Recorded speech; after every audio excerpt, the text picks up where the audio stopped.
নমস্কার বন্ধুরা, আজকের এই মিনি ব্লগে তোমাদের সবাইকে স্বাগত জানাই।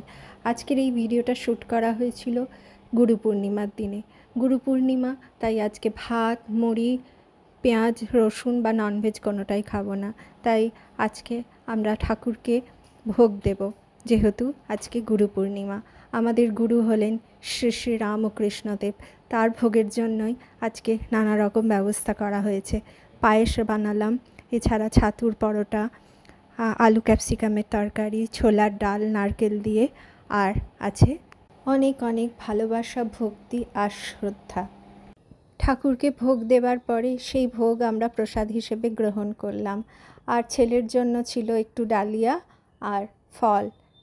আজকের এই ভিডিওটা থেকে নিরামিষ ডিনার বা লাঞ্চের একটা আইডিয়া পাওয়া যাবে।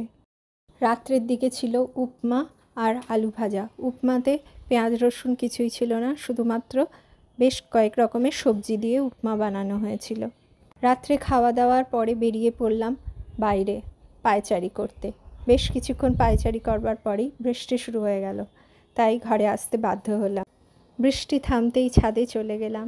ছাদে গিয়ে আজকের এই পূর্ণিমার আলোতে নিজেদেরকে উজ্জীবিত করলাম। আজকে তো সেরকমভাবে বাইরে বেরোতে পারিনি, যদিও ইচ্ছে ছিল বেলুড় মঠ যাব কিংবা দক্ষিণেশ্বর যাব, কিন্তু এতই বৃষ্টি হচ্ছিল যে আর সারাদিন বাইরে বেরোতে পারিনি। কিন্তু ঠাকুরকে ভোগ দেওয়ার পরে মনে মনে প্রার্থনা করলাম যে ভোগ তুমি গ্রহণ করো। আর ছাদে এই পূর্ণিমার আলোতে নিজেদের উজ্জীবিত করবার পরে মনটা বড় ভালো হয়ে গেল। ছেলের ড্রেস চেঞ্জ হয়ে গেছে, রেডি করে দিয়েছি, এবার ঘুমাতে যেতে হবে। আমি না গেলেও ও তো ঘুমাবে না, সেজন্য এখন রাখছি। চলো টাটা, বাই বাই।